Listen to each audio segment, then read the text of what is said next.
Hey everybody, welcome to Navigating Real Estate Turbulence podcast. I'm John Lafferty with Century 21 Town & Country. I am Tony Abate with Ross Mortgage.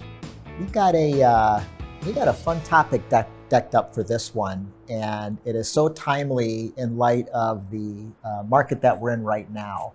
And it's about how to write an offer that's going to be impactful when the sellers are calling the shots. And what are some of the tools that are going into offers that we never ever saw in a more balanced market, right? And John, you've seen a little bit of all of it for sure, as far as these things. And some are really good and cool, and some aren't the greatest idea. Is that a safe way to look at it? It is, yeah. When it comes to crafting the best offer for a buyer, there's a lot of factors that go into that. A lot of it has to do with the buyer and their personality and what they want to do. One of the things I thought we'd sort of zero in on is escalation clauses. Okay. We see a lot of that. And what an escalation clause is, it's when let's just take an example. So house is $300,000. It's listed for $300,000. And I, as a buyer agent, call the listing agent to find out if they have multiple offers on the property, which is what I'm supposed to do. Try and get as much information as I can from my buyer. Try and get an idea if the listing agent will share what kind of offers he has. Does he have any cash offers? Does he have conventional with a large down payment? Just to get a sense of. Now, some listing agents will not share that. They will not tell you that. They will just say, I have multiple offers, do your best. Then I go back and have a conversation with my buyer. Okay, this is the scenario. What would you like to do? And by then I've looked at the comparable properties. I have an idea of where value is probably going to fall. Now, no realtor is ever exact on what something's going to appraise for, because you have to rely on an appraiser. And what is an appraisal? It's an opinion of value. It's that appraiser's opinion of value. So you can never usually, look, every once in a while you throw a dart at a dartboard, you hit a bullseye. But right. For the most part, it's your best analysis of where you think that value range is for that property. Then you have a conversation with your buyer regarding how they want to craft an offer. And if an escalation clause comes up, what it is, you start with a base price. So let's take that $300,000 example. $300,000 is a list price. If that's where you want to start and have your escalation clause jump in, you do an escalation in increments. So in other words, my offer is $300,000 with an escalation clause. The seller has 3 other offers that are 302, 305, and let's say one for 310. The buyer with the escalation clause has said, any offer above $300,000, I will go over in $1,000, $500, $1,500, $2,000 increments over and above any other offers that you have. Sometimes they leave it uncapped like that. So if you have some nut job who decides to offer $350, if you don't cap your escalation, you're offering $351 or $352. Now, of course, you're not locked into that. You have to agree to that as a buyer. And typically, as a listing agent, if you see an uncapped escalation clause, you think, what was this buyer agent thinking? Right. They're not representing their buyer's best interest. So, but usually, an escalation clause has a cap. Okay. So we're going to go in $1,500 increments starting at $300,000 over and above any other offer up to $315. So in our example, the highest offer there is $310,000. Okay. So our offer is going to become $311,500 because we've got that $1,500 escalation clause. And obviously we put in there as a safeguard for our buyers with proof. Right. That's the caveat you have to have in there, with proof. You want to see that the listing agent didn't just pull a number out of the sky and say, oh, well, this is what my seller wanted, so this is what we're going to do. You need to see the other contract just to verify that. Now, some agents are a little more giving than others. Some will only provide the very basics of who the other offer came from and what it was. And others will supply you the full purchase contract because it's a condition of your buyer accepting that offer. Okay. Boy, that I would be really interested to know if there's a guesstimate as to what percentage of offers today have that. And I'll be honest. I mean, you see more of it than I do, but it strikes me as an aggressive tactic from the buyer. That that's I'll give it that. But it strikes me as messy. I just, and again, I probably need to be educated on this part of it, but it strikes me as a way to make an offer that can really have some landmines tied in with it. But I don't know. I mean, is this like the tool of the day that buyers turn to if they're very, very serious about? Do you advise people to use escalation clauses? Depends. Okay. Mm-hmm. It depends. Mm-hmm. Okay, let's take a real scenario that just happened recently. So having a conversation with the listing agent, just kind of get a sense of how many offers they have, if they're willing to share that. In this case, the other agent was. And we were chatting, and I said, okay, well, then we'll probably be doing an escalation clause. Is your seller open to it? Mm-hmm. And you hope that the listing agent has had a conversation with the seller prior to this to prepare them for that fact. Mm-hmm. And if they have, they will tell you either yes or no. Mm-hmm. And believe it or not, there are sellers that absolutely positively will not consider an escalation clause. Yeah. They believe an escalation clause is an insult to them and an insult to their property. Now you're probably saying, well, why would you say that, John? Why would a seller be insulted by an escalation clause? Because in a seller's mind, you're starting here and you're trying to be a weasel and trying to get the property for as little as possible, and you'll only offer this much if somebody else decided to come in heavier than you on the property. Yeah. So in some seller's mind, you're trying to get the property for less. You're trying to steal a deal in their mind rather than just saying, this is what I'm offering, and it's either good, it's going to fly, or it's not going to fly. Yeah. John, if I'm a seller, and I'm going to have a bias on this, but if I'm a seller, I would draw that conclusion. I really would. And I guess this is why I'm the lender and you're the real estate agent. But I would struggle with that. It's like, well, I'm willing to pay you X, but only on certain conditions. And it almost brings like an auction element into the transaction, doesn't it? In a certain way. Yes, it does. And of course, the other thing here that's almost got to go hand in hand with that is, yeah, I might have an escalation clause, but do I have an appraisal waiver in there too? Because if I don't have an appraisal waiver with an escalation clause, what does it matter? It doesn't really mean much. Yeah. So those things almost have to go hand in hand.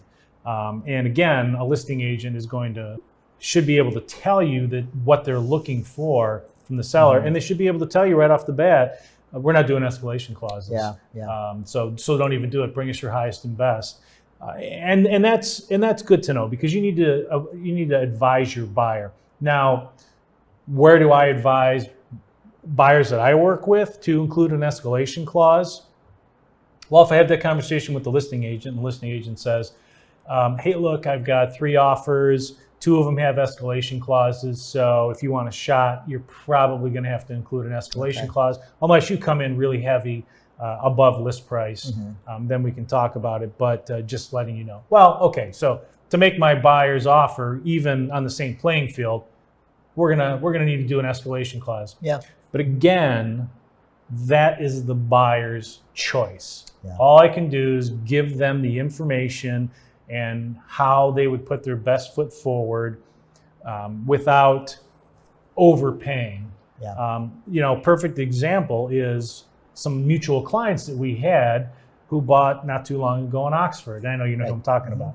We lost multiple bids.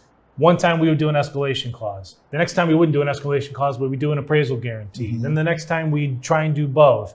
And this is crazy, but we offered probably $15,000 over, did an appraisal guarantee with that of a big number. And the listing agent called me up and said, "I'm sorry, we're not going to go with your offer." I said, "Okay, was it a better offer?" He said, "No, we've all determined that the property value is actually between this range. You guys are way over. It's never going to appraise. So we're going to go with an offer in this range." I said, "Wow, that makes no sense to me, what you just said to me. Why wouldn't you take a chance on an appraisal and see where it comes in on behalf of your sellers rather than saying, well, we've determined it's only between this and this." In this crazy market, just happened. In this crazy market, why would you do that? You're cutting your seller's legs off. And you had an appraisal guarantee in that as well, yes. Right? Yeah, that's arguably that's almost doing a disservice to the seller. That's so. Really anyways, the buyers that I worked with after that said, "This is a crazy market." So we went back to the drawing board, and the next house they ended up getting, and we didn't do an escalation clause at that time. Talked to the seller agent, the listing agent ahead of time. He said, we're not looking for escalation clauses. We just want an offer. So give us your best. So that's useful information. Yeah, I remember that transaction, John, and man, kudos for keeping him in the fold, because so easy, I think, for a buyer to get really discouraged and to say, "I've had it. I'm not going to go forward." And you kept them in the game, and it was a journey, and they ended up with the house that they wanted. And John, the more you talk, I'm seeing both sides of this escalation clause conversation. And so now I'm the insulted, sarcastic guy when I'm the seller. But now if I'm the buyer looking at that, I can see it as an effort of sincerity. And it's the buyer kind of saying, "I really like your house, Mr. Seller. I'm willing to be your best offer, but I can't just pick a number out of the sky. I mean, where do I draw the line?" So I can see both sides of it, and you explained it well. And I don't know if you read the same article that I did, and I'm guilty of skimming this article in the I think it was in the National Association of Realtors magazine, but it talked about escalation clauses, and it brought up a scenario in that, we'll use your scenario. Hey, we're going to offer 300. We got an escalation clause, not to exceed X, and we'll go 1,500 over your best offer. The best offer had a contingency in it, though, to sell their existing home. And the question came up, and I don't know if you read the same article, and correct me if I'm wrong, but the question came up of, well, is buyer A still compelled to escalate? And the answer was yes. Holy cow. It does. Yeah, there's no provision in there that says that the offers have to be equal. So you may have an FHA offer. Again, nothing wrong with FHA offers. But you may have an FHA offer of $350, and here's this person steaming in with 20% down with an escalation clause that starts at $340. They're going to go to $351.5 in that case, and if you don't send them the whole contract, well then you'll never know what the terms that they offered. So there's, an interesting and here's where you start to get really specific, and the wheels can go off the bus, and so to speak. So, as a buyer's agent, you can say, well, I'm going to protect my buyer at all costs. So not only in the escalation clause am I going to say that, we're going to pay $1,500 over and above your best offer, I'm also going to insert with similar or like kind terms. Okay. Now, if I add that, what's a listing agent going to say? The listing agent is going to say, forget it. We're not doing that. You need to clean up your escalation clause language, and in fact, they may scratch that out. But if I'm protecting my buyer client, I probably try to sneak that in. Yeah. But in this crazy market, you know, and you have a buyer who loses several homes, they may at some point say, just take that out. I don't care what the offer is. Yeah. You as a realtor know the difference, and I know you're doing it to try and protect me, but in the end, I don't care. They have another offer, and it was for that, and we're going over and above it, and you've seen proof of it. I don't care if it was contingent. I don't care if it was lesser than. I just want the house. Yeah. That's a good, And so, you know, you as a buyer agent are like, ooh, I'm being crafty. I'm protecting them. I am adding this language. And they're just like, I just want the house. Yeah. You know, don't do something to put a roadblock in for me to get this house. Yeah. I guess that's where I'm seeing the potential messiness of the escalation clauses. But I'm also looking at it from just more of a textbook and analytical perspective. If I'm that person who has fallen in love with the house, my view changes. And so you bring up something valid. Yeah. But holy cow, if I'm the guy with the escalation offer, that I'm the buyer and I've got that escalation offer, and I know that I have to escalate beyond an offer that is contingent upon the sale and closing of that buyer's home, I've got a lot of questions. And it's like, are they even marketing it at a fair value? Is that even really an offer? Because I don't know. But so I guess that's where I'll come back to what I said. I'm glad you're the realtor and I'm the lender, because navigating through that, you really got to take them case by case, don't you? You absolutely do, which is why I don't recommend it for every buyer in every situation. It's on a case by case, house by house, really, basis. Yeah. And that's how it should be. It shouldn't just be a blanket that every buyer I work with, we're writing an escalation clause. Yeah. Or every buyer I work with, we're doing an appraisal guarantee on every single property we write on. There are some properties that, I will say to a buyer that we go and look at and we write an offer on, I don't feel good about going 10 grand over here. Yeah. I don't feel good about it at all. I'm looking at the comparables and they don't add up. Right. Could it stretch? It might, but I'm going to say that, you may end up having to come to the table with $20,000. And are you prepared to do that? Can you do that? Yeah. And thank goodness, usually they'll listen to me in those regards and not just go crazy and make a wild offer over and above. That's really where a good buyer agent, that's really where they earn their money, is by trying to save you, the buyer, money and get you the most house for the best price. Now, it's hard to say that in this market, but still protecting a buyer's interest is what we're supposed to do as a fiduciary for our buyer clients, is to represent them as best we can and provide them with the information that they need to make the best offer and best terms on a house that they want. Yeah, and I guess that's just the caveat that goes with this market. We're going to find you the most house at the best price that fits with the market that we're in right now. Yeah, that's right. We're not where we were 5 years ago, and it just goes to when you kind of hit the rewind button on all of this.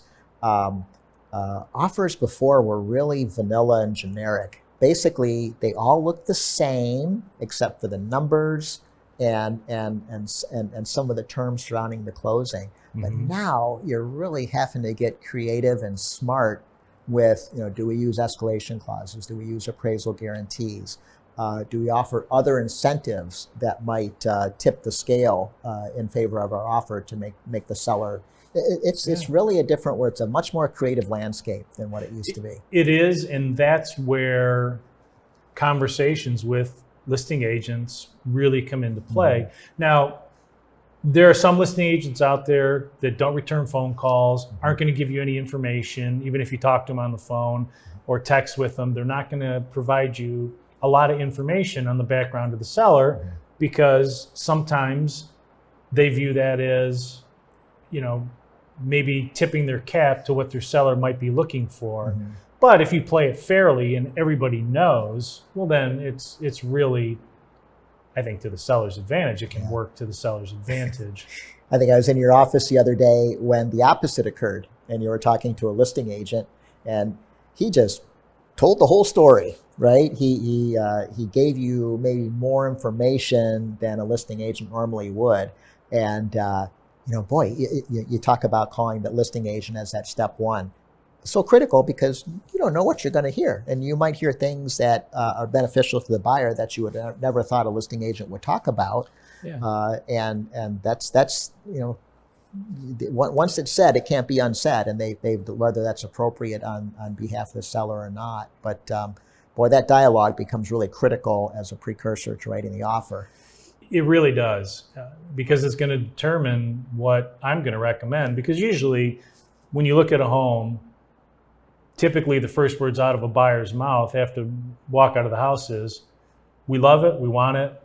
What do you think we should offer?" Yeah. That's usually, what do you think we should offer? and my common response is always, even if I know the area very, very, very well, I'm still going to say, let me go just look at what's sold most recently, and just do a side by side, because in this market especially, chances are we're probably going to have to go over and above list price if it's priced appropriately. And so I want to know, how far can we go? How far can we stretch and not run afoul of an appraisal, and not have to do an appraisal guarantee if we can avoid it? Yeah. You probably have to do a lot of, for lack of a better term, kind of pre-education with some buyers. I mean, we've been in this kind of market for a long period of time, but I know I see it on the lending side. There's preconceived notions as to what should my offer be relative to the listing price.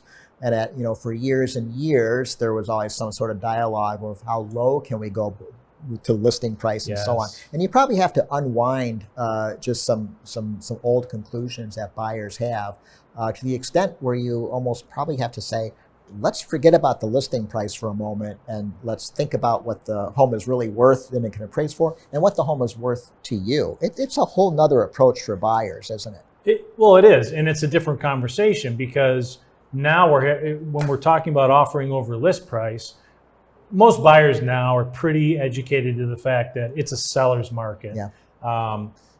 I haven't really come across a buyer in the last few years who said, "All right, I'm looking for a deal. Let's concentrate on foreclosures." Yeah. Mm-hmm. Yeah, there really aren't any foreclosures. I really haven't had to have that conversation for a few years. They say, okay, I know it's a seller's market. I know we're probably going to have to be aggressive. I know we're probably going to have to go overpriced. So in my initial conversation with the buyer, it's always, how long do you plan on living in the house? Good point. What's your plan? Is there a chance that those plans could get upended and you may have to relocate due to your employee? Yeah. So those are conversations, and that gauges what I advise them as far as offer price and different things. Or if you're going to hold on to it and it's going to be a rental, and you can do that at some point. That really, it shades how I'm going to talk to that buyer about what they offer, how they write an offer, how aggressive they are. It's going to be different. You bring up a good point, and I think that's one of the things that buyers need to at least digest when they're making decisions. And yeah, the gut reaction is yes, it feels a little painful to pay over listing price, but the longer the person's going to be in that home, to your point, it starts to matter less and less, doesn't it? Because is there a guarantee on appreciation? No, there never is. But like anything that we're buying and investing in, we look to some degree of past history and tell the story. And yeah, if you're going to buy that home today and you're in a market where you're paying a premium and you're going to sell it in 2 years, you're going to have a problem. But if like a lot of home buyers, especially if it's your second or third home, you might have a 10, 15-year time horizon, easy. Well, by the time you sell 15 years down the road, the fact that you paid $30,000 more 15 years prior is probably a non-issue, not to make light of $30,000. Let's go to the extreme. You bought in 2007. Okay. The market went, right? Here we are in 2021. Pretty safe to say that anybody who bought at the height in 2007 has been able to sell that home for a profit. That's a good point. In that time frame. So even looking at something that was I'm sure a one-time event, even those people have made their equity back plus. Yeah. But it reinforces the conclusion.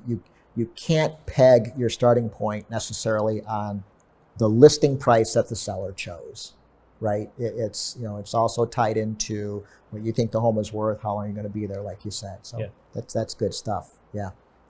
It's all good.